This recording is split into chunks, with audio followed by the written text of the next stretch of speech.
Hey, we are live, Mark Gassard. How are you doing, bud? Doing tremendous. Another magnificent Monday out there in the stratosphere, and spring is getting a little bit closer, you Yeah, I know. know you shared with me this morning that you got pollen out there, so that's Hmm, a good sign that spring is around the corner. So, absolutely.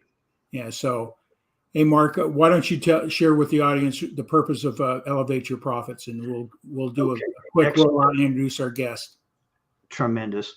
Elevate your profits. Very simply, it does have to do with dollars and cents. Oh boy, hold your ears if you don't want to hear that word, but who doesn't in this economy right now? And we're going to delve into some really exciting things with our guest tonight, Tom, as you're going to share that with us. But, you know, it's also, about your business, or it could be about an idea, a concept, a cause. It's not just solely geared for dollars and cents, but tonight we are going to talk about that pretty intently, so to speak.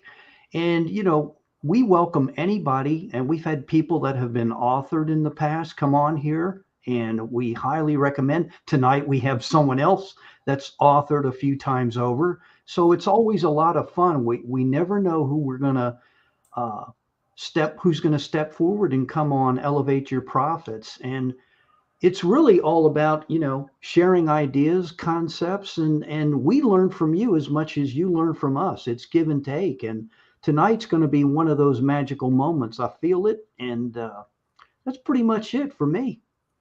Well, thanks. Good job, Mark. So, in closing, we're going to be right back.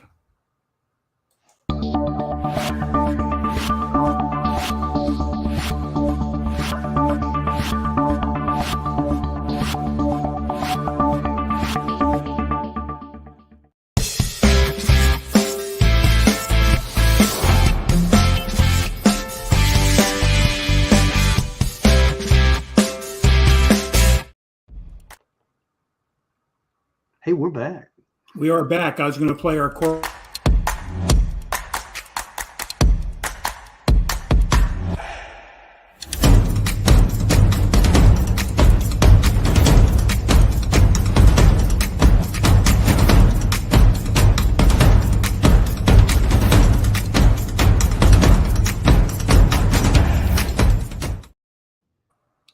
Here we go. We are ready to roll. Absolutely. I'm ready to go to a football game when I hear that, man. Kind of get you pumped up, geared up, so. Well, I'm really excited tonight and humbled and honored to have our Mm, guest on. He's a distinguished practitioner in the dentist industry. He's also part of the ASEA team. He's written 3 books. Tonight we'll be talking about one of his books. We'll allude to his other 2 books tonight as well. But tonight we'll be talking about something that I think it matters with everybody, why it matters. So we'll be talking about his book, his principles, his why, and all that. At this point, I'd like to bring in Dr. Lee Ostler. Good evening. Good afternoon, Lee. How are you? I'm great, Tom.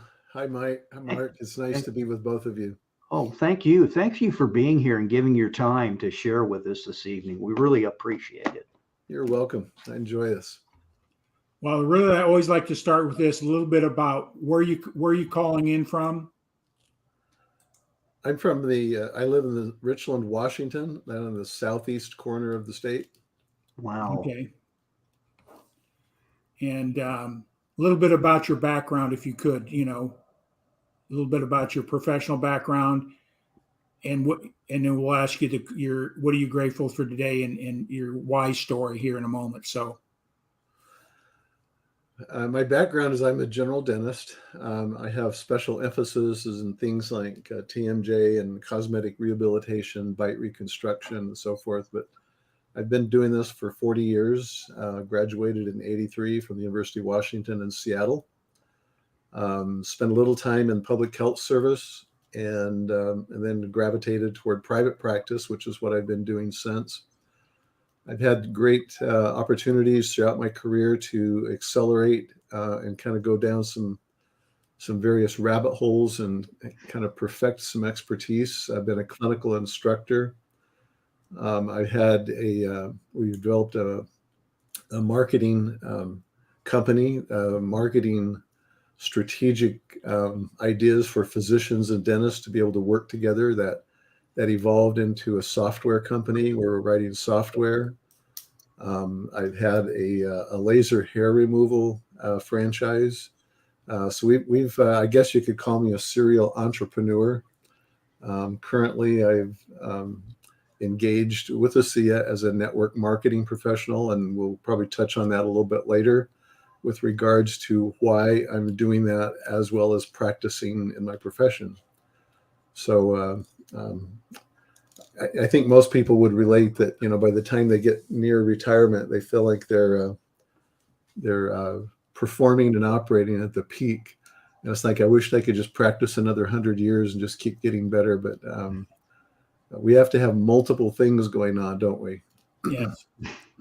We've had conversations here before coming on and here recently, is that people are struggling today financially, and with our current economic conditions, people need to make reassessments of what they're doing and as far as protecting themselves financially. So we'll be talking about some of the 2 or 3 of the principles in this book. It's a marvelous book. It's something I've been coaching for years and encouraging people to have the side gig and to minimize risk to themselves financially by having that extra stream of income. So Mark and I have been promoting MSI, multiple streams of income, Robert Kiyosaki principles for years, and I've been involved in that personally myself. So tonight, hopefully what you'll do is be able to bring people to start asking those. I believe questions are the most important thing. Start questioning what you're doing and why you do what you do, and what are the solutions to potential risks that we have financially. So with that all said, we're going to move right into your book. I like to always start the meetings out with this. What are you grateful for today? Yeah, I'm grateful for opportunity. And I'm grateful for the ability to choose, for, the principle of agency. Sometimes people get stuck, or they get thinking that they have no options, that they're in a corner or a cul-de-sac. And I'm really grateful that the human condition allows us to think about our thoughts, yeah, and to evaluate, where we're at, and make decisions that we can be about making a difference. We can improve our own lives, and I think that's in part, what we're what this whole discussion will be about, is how do we help other people. The principles out there is that if you want to get ahead, then help other people get ahead, solve their problems, and you'll solve yours in the process. And I think that's a very outward focused, altruistic and principle-based approach to life. And so I'm just grateful for that we have that freedom and that liberty to still be able to do that. You may a lot of people think, why would a dentist need a side gig? And so what you've had many different, you said you're a serial entrepreneur, so you've always sought out things that to solve people's problems by being an entrepreneur. So what's your reason to be associated with ASEA, the company? Well, this actually goes back a long time before ASEA ever came into being. And, I was fortunate enough, and again, a point of gratitude, that I was taught the idea of getting mentors and coaches. And some of those I've paid extraordinary amounts of money to be coached by. And others, they were free, and others, they were multiple. And probably 9/10 of my mentors, who I would consider a mentor, don't even know and never did know that they were mentoring me. I just chose them and read their stuff and followed their thinking because I wanted to get outside my own boxes the best I could. And it goes back to that MSI thing that you talked about, the multiple stream of income. Now, I think that was the first concept that I came across probably 35 years ago with these sequence of mentors that came into my life, was that it was a smart idea to diversify your income sources so that if one went south, that you'd have others that could pick up the slack. And it's just about being, prepared. It's about having, getting your ego out of the way and realizing that there's other people that can help you. And so that was probably the fertile ground in which those ideas for me were planted. And I grew up in a home where my dad, bless his heart, he had a lot of MSIs and none of them really worked well. And so the culture in my family growing up was grow up and make something of yourself, get a real job, and settle down and just stay in your lane and so forth. And I tried to do that. I've done that well with my main profession, but the thing that always happens to all of us, the thing that we have in common is we are human, and human things happen. Life events happen. You have family, or you have situations, or you have economic things that occur in your life that you're not in control of. If we were all in control of everything about our lives, we'd all be rich and famous, but we're not in control. And so we have to have some element of preparation, minded thinking going on to say, well, how do we create this multiplicity of income streams, or, and that doesn't mean hundreds, it just means more than one at least, right? Yeah.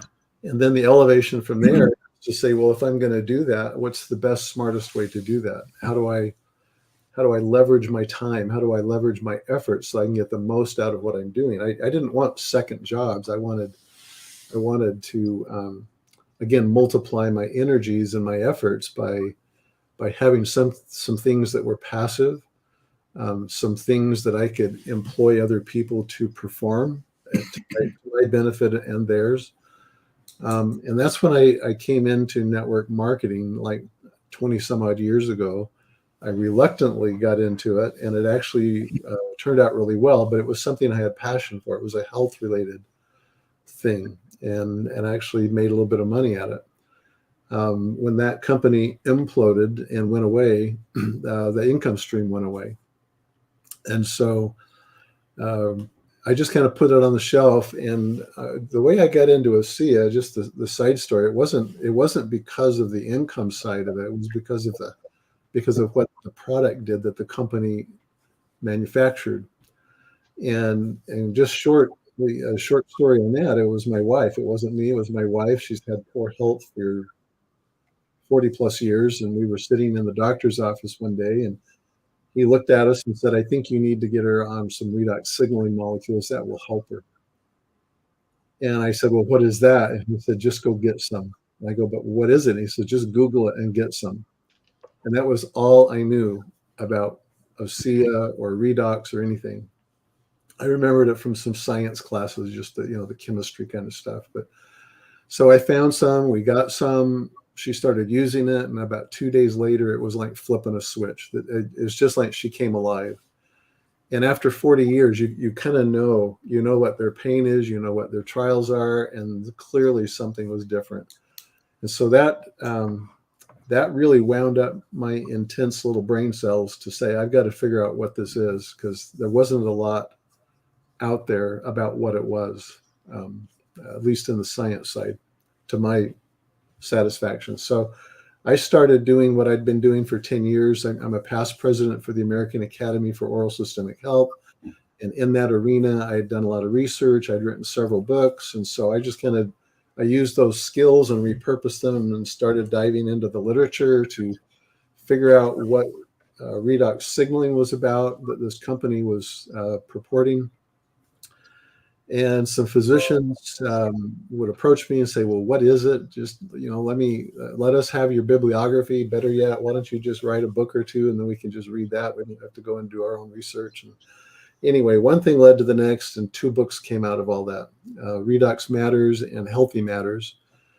And 3 or 4 years later into this now, it's like I just settled the science. It's like I understood the science. Nobody has an advantage on me with regards to the science, because I really do understand it. I believe I paid that price. And so my attention shifted, and I started to realize, this was a couple years ago, I started to realize things were changing around us. And this model of moving products to consumers through networked affiliations really started to re-intrigue me again. I started to look seriously at it one more time to try and understand why did this company do this, and why should I, as a dentist, join them? You know, I've got a good profession to practice. I've got these other things going on. Why would I want to do something like this? And so these same principles of be better prepared, be more diversified, have additional income streams, do something that I love, something that I'm passionate about, something that helps me and others. It all just kind of came full circle, and I realized that we're getting hammered. And in March of 2020, I happened to be in one of those states where the governor is very proactive to protect us, and in doing so, he shut my practice down, as well as, you know, all practices. At least we were deemed in dentistry as non-essential across the country, and so every dental practice in the country was shut down. And I sat there for 2 months without income. And you're thinking, you know, maybe I'll survive, maybe I won't. I'm glad there were some bailouts. You know, the majority of dental practices across the country needed those, some more than others. But it taught me some real-time lessons, you know, with you need to get yourself financially prepared as well as health prepared for the future. You know, we don't want to be dependent on medical intervention to keep us going, to keep us alive, to keep us healthy, quote unquote. But we also need to have other aspects that would help us deal with the economy at hand. You know, this whole, you've got this, am I recession proof? You know, and that's a great segue, because that's what our economy is doing. The title of the book is Why It Matters, How to Become Recession Proof in a Gig Economy. And that intrigued me. That subtitle intrigued me because, like, what is a gig economy? Why, you talked about why would a physician want, you know, or a dentist want a side hustle? Well, in my research, I found data that supported that 40% of physicians have side hustles. And I thought that's strange, just kind of like you were asking the question, why would a dentist need a side hustle, right? There's a societal assumption that physicians kind of have it made. They're at the top of the, you know, the economic chain. And why would 40% want a side hustle? Well, what you don't know is they're hurting. They're no different in their strata, you know, than the average person is. They still wind up, whether you're a dentist or physician, they still wind up in situations where they need their Social Security and things that they've put away. And even if the stuff you did put away you think is significant, we could have that all go away in a heartbeat, or with somebody's stroke of a pen, or anything that could go south, you know, in the stock market. All of a sudden, you're no better off than anybody else financially. And so being recession proof is the idea of, if my primary income went away, what would I do? How am I going to deal with inflation? How am I going to deal with shrinking margins of fewer customers, fewer patients, fewer goods being sold? How am I going to compete with younger people coming into my marketplace who are less expensive to hire? And now I'm 40, 50, 60, and I'm downsized, right-sized, outsized, whatever. And where can I go to re-employ myself at the same standard of living or the same pay level or benefit level than where I was when I've got a 35-year-old right out of college who's willing to work for, you know, less, and so forth. So these are all problems and conundrums in our economic society that have created, this all comes to the point of, it creates a gig economy. Having a side hustle, having a side business is now mainstream. And I've seen studies done that show that by, you know, 2030 even, 70 to 80% of the people are going to have some source of income on the side. And much of that is going to become their main gig. It will replace that. I think I read a statistic that said 60% of the millennials, the people under 35 or wherever that cutoff, the new employees, or the new force entering the marketplace, 60% are not wanting to be employed by, as they call it, the man. They're wanting to be self-employed. They want their own gig. So this is shifting, and of course, technology is allowing us to do this so well. If we just took this idea of I'm hurting and I need some extra or want something extra, if we just kind of started with that and just said, well, what would I do? Would I take my hobby and try to monetize it, something I enjoy doing? Most of the time when you monetize a hobby and it becomes a job, it doesn't become enjoyable later because now you're obligated. You might take your expertise and say, well, I'll consult in that. And I'm like, that's okay. But you could you could bake bread for the neighbors and take in ironing or do consulting or do bookkeeping but all of that means you're trading time for dollars. You're trading contracts or jobs or whatever for dollars. And it's really no different than where you're already employed. So that's why I like the networking model, is because it allows me to access, and this is why I joined ASEA in part, there's a $51 million infrastructure there that I didn't have to create. I didn't have to come up with a product. I didn't have to come up with the marketing. I didn't have to come up with the R&D or the sales support or the website or the IT or the HR or all the things that if you were to start another business, you've got to deal with much or most of those in some fashion, and you're going to have to pay for it in some fashion or do it yourself in some fashion. The nice thing side business wise is we can run these things out of our home, so that helps. I don't have to put up a brick and mortar somewhere or rent a space or obligate myself for 5 years or get a loan that I can't walk away from. For a small fee, I can be in business. So those are all, collateral principles and aspects to this idea of what am I doing to make myself recession proof? What can I do to create value for the marketplace and help people solve their problems and do it in a way that benefits me and them and leverages my efforts in the marketplace? Because I didn't want to just trade more time for dollars. So that's kind of I'm just kind of trying to hit on all cylinders there. But even people whom you would not suspect, because you don't know their story, you don't know how many businesses they've gone through or how many have failed or how much their school debt is or their business debt that they can't walk away from. I don't think those are golden handcuffs.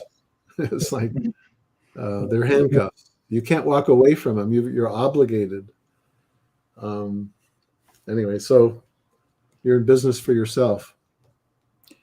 I do have a question or pose a point out here, is that there's a lot of different ways, everything, taking a hobby, turn it into a business, a skill or talent that you may have, but you end up just basically creating a job that you hated when you worked for somebody else. That's how I look at it.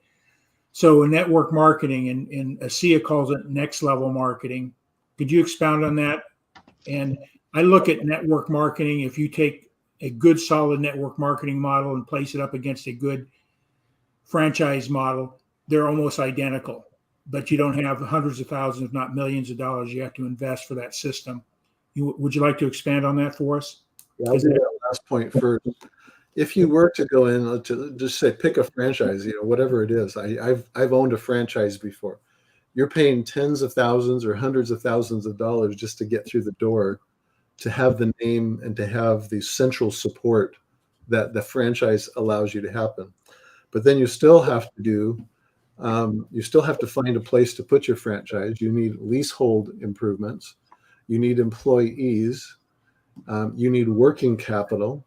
You need to pay your taxes. You've got accounting. You've got all the things of a standard, typical business, but you have a franchise, and there's some benefit in that because you can outsource some of the central support things that make it more efficient, and as well as the name recognition, especially, you can take advantage of that. And network marketing is in essence a form of franchising, in that the people who affiliate, or rather associate with the parent company, are an affiliate, meaning they're referring people to the core parent business entity without having to stockpile or purchase or inventory or invest on all of the foundational business activity or support elements that you would otherwise have to do. And so as an affiliate or an associate of a network marketing company, it allows me to represent them. And then as I refer people to them, and those individuals purchase the product straight from the parent company without going through a middleman person, then I can receive a small commission on their use of those products that they are doing for their own purposes. Furthermore, and this is where the leverage comes in, and I call it generational leverage. You call it reproductive leverage, is that other person then can themselves associate with the company. They can represent it to other people, refer people to them, and work that I did 6 months or 6 years ago can still increase my income and occur month after month after month because of the work that other people are now doing within this network that I am responsible for creating and supporting. And we call that form of income residual income, because it's reoccurring, eventually not in a time-dependent fashion, and it's happening around the clock, meaning I'm earning income in my sleep from multiple places around the world at all hours of the day. And so I've separated myself from the activities that generate income, and I don't have any limit because there's no cap or there's no top level. So this next level marketing idea is there's hundreds, if not thousands, of network marketing companies that love this business model. It's rooted in some history, and sometimes the history has been kind of sour, but so has the history of franchising. And it took many decades for regulatory laws and self policing efforts to clean things up in the early decades for franchising to even come of age where it was respectable like it is today. We don't bat an eye about doing business with a franchise anymore, or even to have a franchise. We just find it hard maybe to afford to do it, right? But the same thing has happened over the last century with network marketing. And next level marketing is the next evolution, in my opinion. The industry is from a legal point of view, it's upstanding, it's legitimate, it's appropriate. But the way we do it, the way we approach people, the way it is spoken of, and the way we consider it is very different with what ASEA has created with what we call next level marketing. It's very counterintuitive. And the thing that I was always opposed to, probably because of my culture and what I was exposed to as a young person, was getting into these kind of deals to get rich quick, to make tons of money, to be the millionaire, the billionaire, the whatever. Because to me, that was never the right focus. I didn't like that. It to me was a turnoff. And it doesn't mean that you can't be that, because there's no limits to how large you want to grow your own leverage network. In my dental practice, there are limits to how much I can make because I can only see so many people in a given day. I can only deliver so many services. But in this, I can leverage myself. So the counterintuitiveness of next level is I like what Simon Sinek has said in his book, Start With Why. And that has been a foundation for me because he says, when you know what your why is, money becomes the byproduct rather than the product. And I like that focus, and I believe that ASEA has captured that.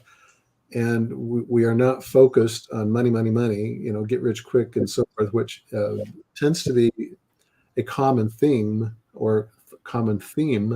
in many of these companies, because it started first as a research and as a product and as a health thing. And once they discovered that they had something, then it was like, how do we market this? How do we get it into the marketplace? And they realized that word of mouth marketing was the best way to tell the story of what redox signaling molecules were about. And that's the essence. Of course, that could be another hour discussion about what's the science and how does this help with your health.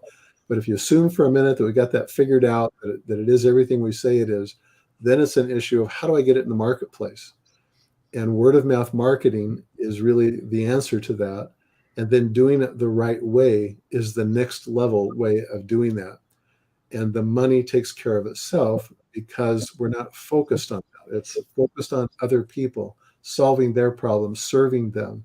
And when you do that, that counterintuitiveness, the gut knows when it's right. You feel it in your gut, and that's what next level marketing is. So I would recommend anybody watching this, is like, if you're equivocating over what networking is about, approach it with a perspective of what next level represents and what it really means.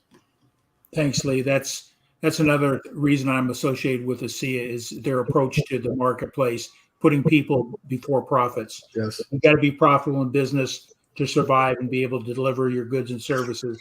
So we can't take anything away from profits, but if you build people first, and that's what I love about this company, just like I have no economic gain having you here, other than the fact we're branding what we do, Mark and I, but you're coming in as an ASEA associate to help two other ASEA associates get the word out. So we appreciate that.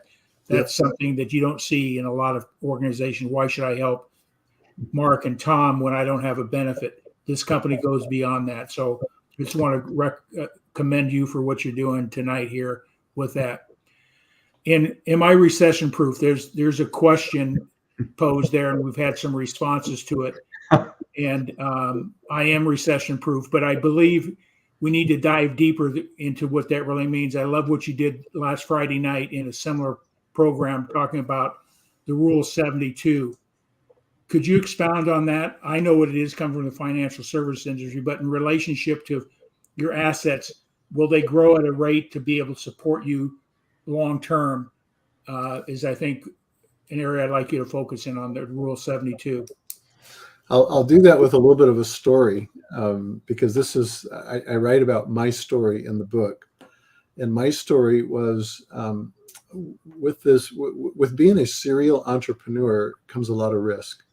That's just the real marketplace. And some of my ideas were probably a decade ahead of their time. And it used a lot of my money to do that. And I'm sitting at 45, 50, whatever it was, 60, I don't know, at the time. And my co-host on the ASEA 5 is a stockbroker. And we were having this discussion, and he made the comment, he says, if you're 40, 45, and you don't have your retirement figured out, it's already too late. And I started this little back and forth with him, and like, no, it's not. I'm an entrepreneur. I'm a dentist. It's like, I can figure this out. I got plenty of time. And he said, no, you don't. And I go, yes, I do. And he goes, no, you don't. So finally I said, well, why? What? He was really adamant. And he goes, why? And he goes, because of the Rule of 72. And I didn't have a response. My arrogance went aside. I thought, all right, maybe he's got something he can teach me.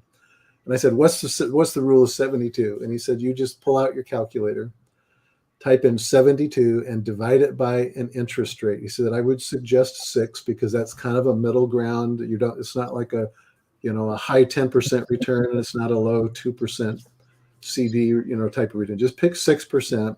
72 divided by 6 is 12. That's the number of years it takes for your money to double.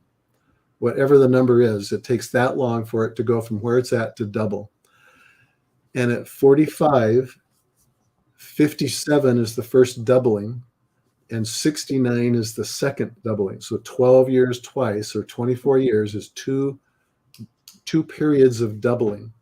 So if you started, and I'll just take $200,000, because there's kind of this average, it's 200 to 250,000 is an average number for the average person might have that in their retirement at about age 40 to 45. 200 doubled to twice is 800,000. So I'll be generous and I'll give you $1 million. I'll just round it off to $1 million. So at 6%, you're 200,000. Let's say it will grow to $1 million, and now you're 67, and you're going to retire. And 67 years old, 24 years from today. Now that means we've got 24 years of more inflation. So you've got to factor that into this. 24 years from now, you will have $1 million in an account at 6%. If we just kept the same 6%, which my stockbroker friend said, at that age is kind of dicey, because you don't want your money exposed at 6%, because that's not very safe if you can't afford to lose it. So you'll probably be choosing 2 to 3% at that point in your life, but just choose 6%. And 6% of $1 million is 60,000 a year, divided by 12 is 5,000 a month. So 24 years from now, 67, if we just started with that assumption at age 45, you'll have a $5,000 a month income. Now you might have another $1,000 a month from Social Security or whatever government, surplus, and you may have whatever else is going on. But the question is, given your current state of your standard of living, because you know how much money you're earning and what you're spending, and most of us spend what we earn. So just whatever your income is, figure that's your standard of living. The question is, can you support your current standard of living, or the one that you would want, on $5,000 a month? Now, I don't know the answer for you or anybody else. I know for me that $5,000 a month, especially 24 years from now, isn't going to work. So clearly it brings you, just by doing this rule of 72 calculation, brings you to a place where you're realizing it's not going to work. Jim, my friend, was right. He says, if you haven't got it figured out and you're 45, it's not going to happen. So what's the conclusion? You got to do something different. You need additional income streams.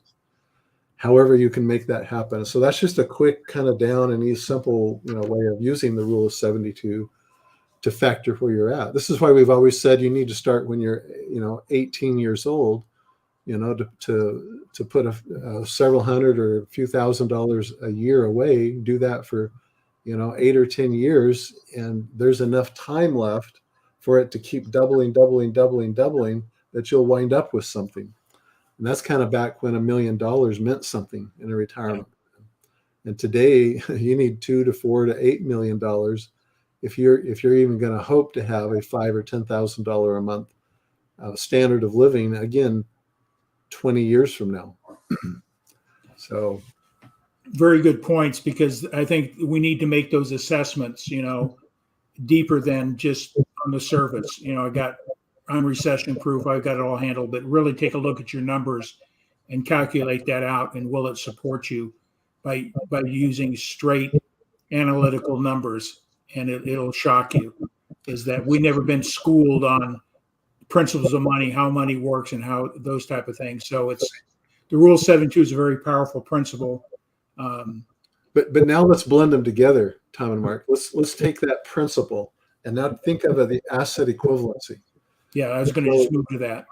Because we've got network marketing. We're doing something. We're doing a side hustle. Okay. We're doing this for the purpose of creating an income.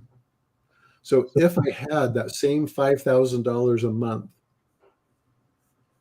what does it equal?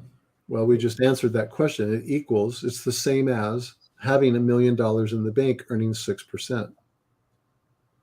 So that means if I did something on the side that created a $5,000 residual, reoccurring monthly income, kind of like an annuity, it would be the same as if I had $1 million. So here's the pivotal question. Starting right where you're at, doing what you're currently doing, because this is a comparative thing, doing what you're currently doing, how long would it take you to put an extra $1 million in the bank doing what you're doing right now? And that's a really sobering question, because if you're in business for yourself, we're not talking $1 million. We're talking about you've got to create $2 million or $3 million in gross revenues, because it has to pass through an overhead filter for you to take it out of your business as a net income, or you can do something with it. It's got to go through taxation and an overhead filter. If you're an employee in a job, that money would have to come through in the form of bonuses or pay raises, and you're still going to pay taxes on it. So you're looking at needing 1.5 million at least, I would think, in order to pay the taxes on it, so that you could wind up with $1 million that would generate that $5,000 a month. The point is it's an obvious point, because you're not even doing $1 million doing what you're doing right now. That's why we're even having the conversation, let alone what you could be doing, how long it would take. So the point is, if I had a side hustle that generated a residual income stream, I really don't even care what company this is or what you're doing. It's a residual income flow. At $5,000, you just put an asset equivalent of $1 million away. That's a powerful concept. But let's make it, because we don't want this, to get too heady on us. Let's just talk about $1,000, which is the idea of what 1,000 air means. $1,000 a month is the same as having $250,000 in the bank earning 5%. And I'm just using those numbers because they're rounded out. You can round them off easily. $250,000 is the same argument. Doing what you're doing right now, how long would it take you to put an extra $250,000 away into a bank account that would liquidly flow $1,000 a month? Now, to me, the obvious, if I ran that through my dental practice, for me to do an extra $1 to $2 to $3 million a year, it could happen, but that's a lot of work. That is a lot of work for any dentist, for any physician. Okay. And it has to go through those overhead filters, and I'm generating it with time. I'm trading time to do that and services to do that. So the whole point here is, if I can do something that could create something very reasonable, $1,000 a month, if you put 20 to 25 people in this business, the one we're doing, on as customers, just as a customer, you have $1,000 a month of income. That's the same as putting $250,000 and plopping it in a bank account, earning 5% interest. And so what if it took you 12 months to do that, or 18 months, or 24 months, or you could knock it out in 4 months? It's like, how many people can you talk to, right? What are you willing to do to get outside of yourself to do that? The point is, there's just hardly anything else that could compare. And that's the power of asset equivalence. I don't have $1 million liquid cash that I could take and go buy real estate with. It's not sitting in the bank. It's the same as, it's an asset equivalency. It's like an annuity that's paying me because of the work I did months and years ago, that's still getting more and more and more because the network is growing. And now I have spendable cash flowing into my personal bank account that I can do things with. And we've been really future focused with all this. But what would an extra $1,000 a month do to the average person in terms of their ability to pay for orthodontic braces for their kids, or to a heating bill or utility bill, or to not, we've got this idea that, a high percentage of people cannot cover a surprise cost. That they couldn't cover a $500 or $1,000 surprise emergency that occurred, a car repair, something went out on their heating system or something.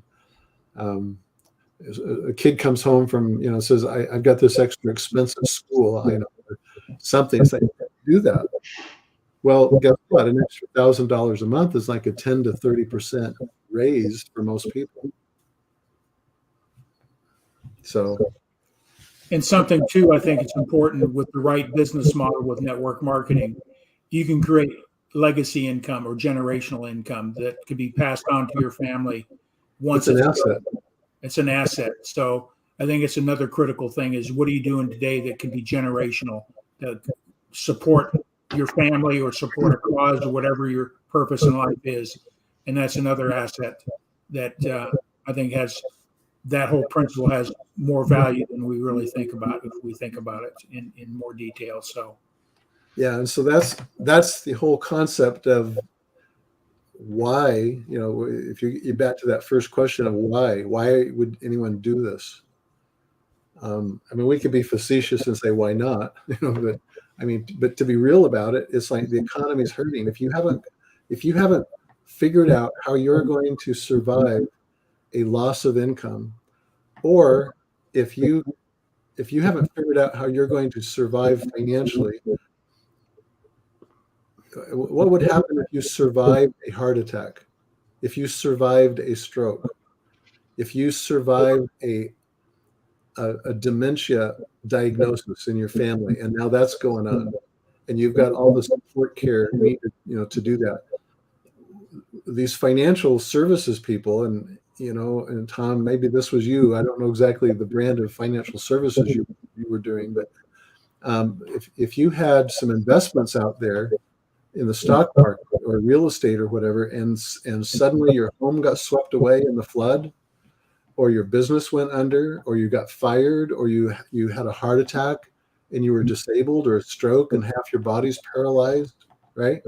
And you can't work, your income goes away, you're going to start taking apart your investments. You're going to start premature withdrawals that will put you in withdrawal probably, but you're going to be going through that. And guess what?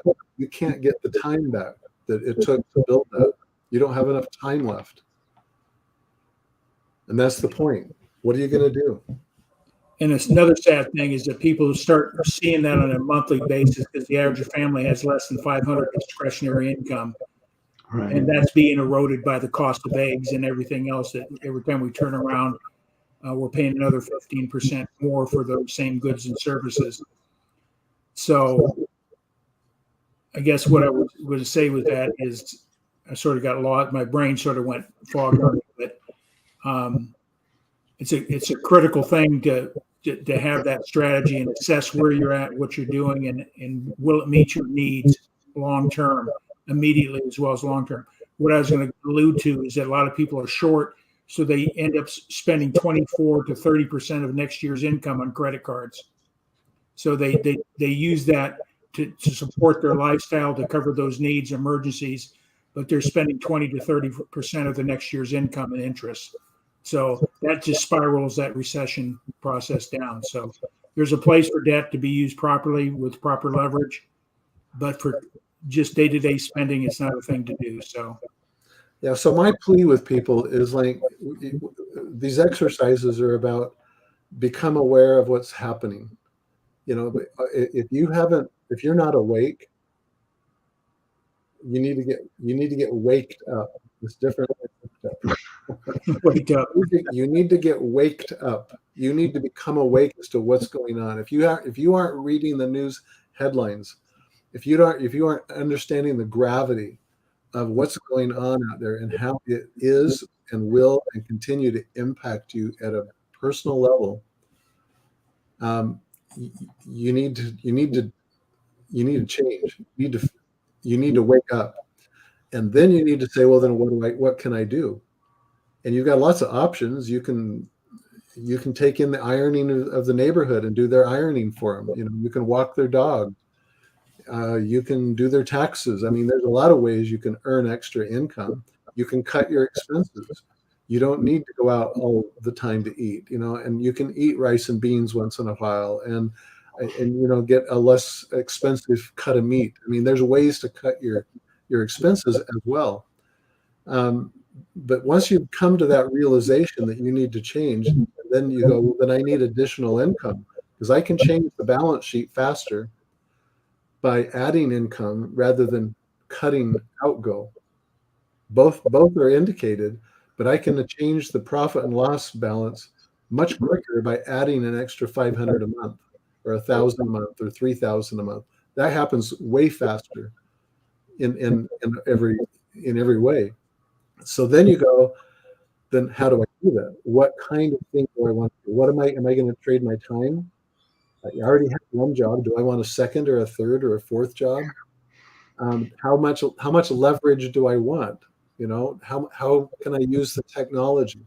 How can I leverage or outsourced resource platforms, business platforms to support me so that I can spend more of my time in the activities that earn income rather than doing the back work of keeping the business going. And so it's just one logic point after another. And that's where, to me, it winds up at the final place of saying, I need a network marketing company, because there is no investment. We could say, well, it's $40 to join. All right, compared to what, a couple $100,000 to go start another business? It pales by comparison, and that's the downside, because the barrier of entry is so low that the barrier of exit is also very low. It's like if you don't walk away from a job that you have $1 million banknote on, I would not walk away from my dental practice. I couldn't. You'd be insane to do something like that. I could sell it, but I can't just quit, because I'd be in debtor's prison or whatever. And so the point is that the common average person can take advantage of the gig economy. That is a trend. You want to put yourself in front of trends. Don't do things that aren't going somewhere. So the fact that there's lots of people looking, they also feel the economy. That's why this is mainstream in the gig economy, because everybody's thinking about these very same issues. I need to do something. I'm getting beat up. Inflation, credit cards, kids' braces, and they need a new size of pants because they're growing. Food's more expensive, whatever, right? They feel the need, and now they've got to solve a problem. And I can now show up and say, let me help you with your health, and at the same time, we can create a business with you. And you can get that extra 300 or 500 or 1,000 or 5,000 or whatever it is a month going. And it costs $40 and a little bit of your time to get going. That's kind of the bottom line. Yeah. Right. All upside, very little risk associated with it. The risk that you face is doing nothing, and that's important. Make that assessment and find that thing. I call it having lanes. You find your main purpose, and then your side gig should run I call it run parallel. So it's easy for you to shift from one lane to another. Yeah. So everything I do, I've got my main lane, but the things I put on either side of it run parallel. So I'm not diverging or going off and chasing silvery objects. I just shift. So find that thing that I call blows your hair back, that you have a passion for. Build on that, and then find things that will support it. Create multiple streams of income off of one. If you can do that, when we look at the wealthiest people in this country, they have 5 sources of income as an average. 5 sources of income. We think, why would a mega millionaire or multimillionaire want to do that? They're doing it for a lot of whys, for that family legacy. They're doing some things that we all dream about, but they're exercising these principles. And that's why I love Robert Kiyosaki's book. I think you mentioned it the other night, is the 4 quadrants of income, and start evaluating what you're doing. What quadrants are you in, and where would you get the best leverage for your time and money to solve that recession process? Would you agree? I would. And I would implore people, don't go get a side hustle because you love it, because you enjoy it. You can learn to love and enjoy. I remember having to think through dental school. It's like, I don't know if I can do this. I don't know if I can do this. I don't know if I hate blood. I hate blood. I was like, all these reasons, and I kept telling myself, there are hundreds of thousands of other people that figured this out. You can too. And so people who say, well, I don't know if this doesn't work, I quit, and it's like, it didn't work. It's like, no, you didn't work. You got to figure this out. You've got to be smart about it, which is what I think you were just saying. If you're going to go spend 20 hours or 10 hours or 5 hours a week doing something, the question to ask first is, does it blow my hair back? Is this something I'm really excited about? And can I leverage my activities and my efforts to where I can get 20 hours out of work out of 5 hours of work? I mean, why be otherwise about it? So anyway. Yeah. Great explanation. Mark, do you have anything you want to? Yeah, I mean, you touched on it here, Lee, when you talked about how you got involved through a health issue. One of the things I just wanted to ask you, what would you say to somebody that, says, hey, I'm doing well in life. I'm making 6 figures plus, I'm a professional person. Why would I even want to consider this? Now, you touched on those things because what I'm hearing you say, and you're waking us all up through your book as well, is that going to last? How long will that last? Or there could be a health issue. Maybe you are invested, but then all of a sudden you have a health issue, like it could be your brain, your heart, whatever the case may be. How do you approach people? Like they may have status and they're doing well in life, but it's like, hey, I don't need to do that. But just from a health perspective, you touched on it. What do you think about people that are doing well in life? And, what would you say to them in doing, getting involved in, since you're talking about a gig economy? Because some people may think, hey, I'm above that. I don't need to participate in that program. That's not going to happen to me. And statistically, we're all dealing with it. So could you share some thoughts on that? Yeah, a couple of them. It's like, if you're doing so well, then why do you pay insurance for your home? Why do you have health insurance? Why do you have disability insurance? Why do you have life insurance if everything's going so well? If things are well, then drop all your insurance. You could pick up an extra $1,000 a month just by not paying insurance or whatever. And I think the other, and that's a little, I'll said tongue in cheek, obviously Sure. You're not going to do those things, but do you have income insurance? If your income went away, do you have a way to replace the income that would be coming from your primary source? Yes or no? Or in part, maybe, enough to keep the wolves away while you're trying to figure the rest of your life out.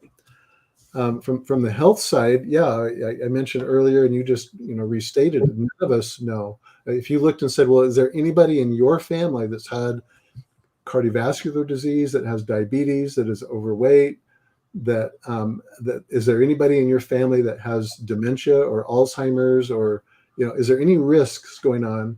And some people would say, well, they would have to say yes, because this is just the way it is. But if you or me were healthy, again, just the health thing, we'd say, well, I don't need this stuff. And it's like, Right. You're not doing it to fix anything. You're doing it to prevent something. And I think that's, an important aspect of this. And also, do you remember 2008? Is that a bright memory? And I was trying to think the one before that. I think they called it.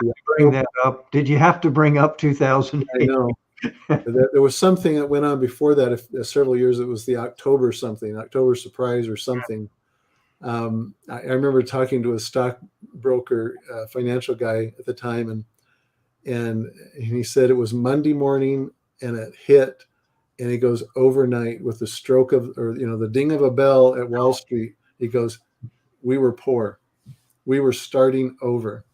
And if you go, okay, but if you wait 30 years, you'll get it back. I mean, that's the way it goes. But that doesn't work if you're already 60. You can't wait 30 years for the market to get back, So, I mean, we're kind of speaking maybe to the obvious here, but, the answer is there's a difference between smart money and dumb money. And the people that are smart money, they realize that, yep, I've got 5 million stocked away. I'm totally good, but I recognize an opportunity. I'm an entrepreneur at heart, and I realize that I can do this. I can make more. I can exercise my stewardship to be a better steward, and I can do better. I don't want to call people dumb, but it's like the smart money recognizes when there's an opportunity to Right. be better prepared. And Diversified, Tom, you were talking about this diversified. If you had 1,000 customers, each giving you $5 a month, and one of them went away, or 5 of them went away, how much would that impact you? Versus if you had one customer giving you $1,000 a month and they went away. And so that's the benefit of, I've got 80 other people in other countries and economies that are doing well. And they're all giving me a little bit of that activity. And that's smart money. Yeah. So I appreciate everything you're saying. You're hitting, as Mark would say, being a baseball umpire, you're hitting home runs for everybody here too. So, but absolutely. Great points, Lee. And I just want to compliment you on your book. This is a book, no matter what you're doing in your current avocation or business, read it. It's also a workbook. Yes. Yeah, you've got exercises in there. Yeah, so he's got things for you to work on so you can do that assessment of where you're at, and so you can make the right decisions for yourself and your family around the economics. And are you willing is the key. You're able. The next question, am I willing to offset risk? I love what you said about we have insurances because we don't want to lose something, but what are we doing to ensure our income? Great point. Yeah, you don't want your assets to have to be taken apart just to support a problem. Yeah, so great point. So hopefully that's hitting some nails on the head right there. So great job, Lee. Anything else, Mark? How'd you get over one thing I loved about what you said, Lee, your ego, you left at the door a long time ago, but some people allow that to get in their way or status, but it seems like in your case, it was out of necessity. Did you even know, you touched on it, you brought it up, like when you were researching Redox, did you really understand it then? Or, now that you've written books about it, but back I think you said how many years ago it was, when they said, go get some, I'm just curious, where did you go to get it? Well, I had read somebody's comment like 3 or 4 months earlier, just on a random webpage about other health things, and they mentioned ASEA. And so like 3 months later, I'm sitting in the doctor's office, and he just says, "Go Google it and get some." He wasn't involved. He just heard. He was really scraping the bottom of the barrel. That was how significant my wife's health challenges were. He didn't know what else to do, and which is why he thought maybe this was shot in the dark, right? So I recalled reading about it from this other author in one of her books, and so I just searched her stuff, and I found her, and I found the site. I didn't really realize what it was. It was like later, it was like, oh my goodness, this is network marketing. Oh no, please, I just want to go to Walmart and buy this stuff, right? And then I started to wake up especially after I saw how it helped her. I was like, well, I can't stop this now. I was like, that would not be right to her or me to not help her have the solution for her health. And that's when I started to look at the business side and think, well, if this is a network marketing business, I have to know that the science isn't going to be like a rug that goes out from underneath my feet. This has to be solid. And then when I got that down, I started to realize my only last objection here is that this is one of those things. Chicken bone in my throat. It just, can I really swallow this, right? Because after all, I am a dentist, right? I mean, it's like, it's like, go look at the front door of my building. That's my name's there, right? It's like, anyway, I had to deal with that, and everybody has to deal with that. And then these older mentors come, I could hear them saying, you need multiple streams of income. And I thought, well, maybe this is it. And so I dove into the business side, and I realized, nobody's perfect, but I don't know how else to characterize this. I realized how pure this company was, how above the crowd they operate at, the integrity, their ethos, the way they think. You know, this is legacy. They're not there to just churn a profit in 5 years and, you know, flip it to the next investor. They were like, no, we're in this so that your great grandchildren can inherit something from you. And I just, that is so refreshing to me. And so then I started to get my head around the machine, the model, this is a spreadsheet. If you put something in the top of the spreadsheet, it comes out the bottom. You know, it's a widget when it goes in the top, but it's something when it comes out. And I realized if you have the right company with the right leadership, with the right ethos, with the right product, and you put all that together in a word of mouth marketing model that grows and grows, and you've got this gig economy pushing it, like people need these solutions, you can't really lose. You just have to get your own head out of the way. And that's been, maybe writing the book was my own therapy, you know, for getting my head out of the way. But it is so solid, you know, it is just so wonderful. It's so refreshing, because you bring your ego to this and you're going to lose. This is about math. You know, it's a mathematical equation. And that's what I like about it. It's no respecter of persons. Awesome. Thank you. So Lee, we're honored and humbled to have you here tonight. You did an excellent job on that. And there's, scrolling across the bottom, Redox Matters. That's where they can learn more about what your other two books and this book as well. We encourage anybody out there to get this book. It'll give you a roadmap to help you make a decision would be best for you and your family. So I encourage you to get it. So we're here to support you, Lee, just like you're here to support us. So yes, thanks much. I've enjoyed being with you. I love what you're doing, and wish you well in your journey as well. Thank you. Thank you. So Mark, we're going to put Lee back in the green room. Enjoy all the blue M&Ms that you requested. Okay. Okay. All right. Hold tight.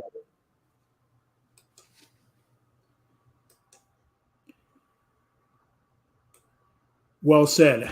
Well said. Would you agree, Mark? Oh, absolutely. A very, very humble man. And I'm sure he sees himself. I love when he said about, I didn't want to do this, you know, but, you know, he probably sees himself every now and then with people thinking about getting involved. And I like the whole thing when you were talking to him about next level marketing, gig economy, what people are doing. And he's talking about real life things in everybody's lives. It's, you know, we've touched on it more than once, $500. You know, how will that impact you on a monthly basis? $1,000, you know, everybody could use a little assistance. You know, I've never seen anybody turn money away, you know, oh, I don't need it. You know, give them $500 and see what happens, or $1,000. I've never seen people return it. Maybe you have, Tom, but I haven't. So I've heard people make that statement, but when they get the money in hand, they don't give it back. You know, you'd be lucky if they said thank you, right? Yeah, for some, but no, he touched on and he talked about the ethos and just having someone like Lee on here. I mean, it just reaffirms I'm in the right neighborhood. Just down to earth, solid, you know, type individuals. You know, they operate from a premise of integrity. You know, that's the best way I can put it, you know, and they don't pull any punches either. They tell you the way it is, you know, and I enjoyed listening to them. All right.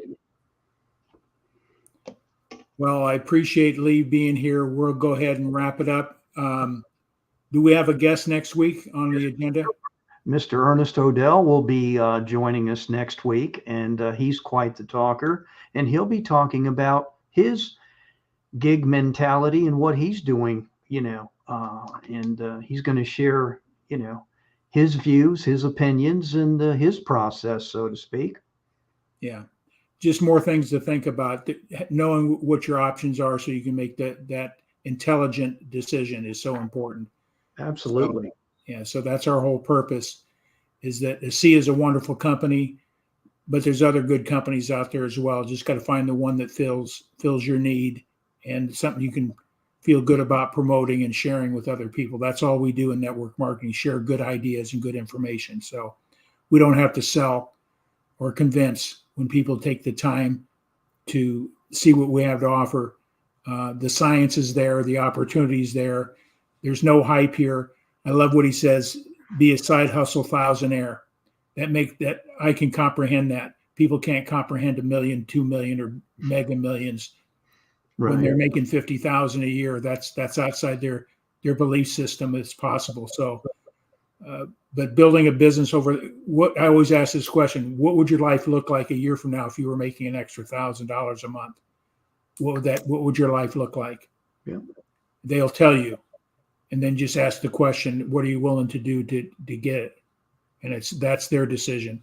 You got to have the why in place, realize the benefit for doing the work, because it does take work, and anything, fruit that gives fruit, you got to do the hard work.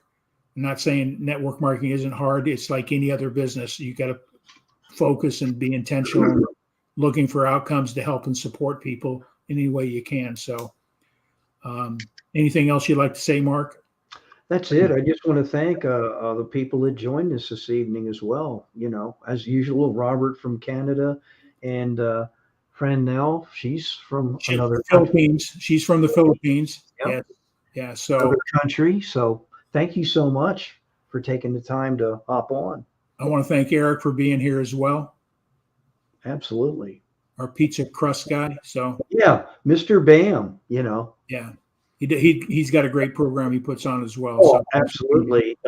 You talking about the locker penalty box? Yeah, the penalty box. Yes. Yeah. So I always think of the locker room when I see his event.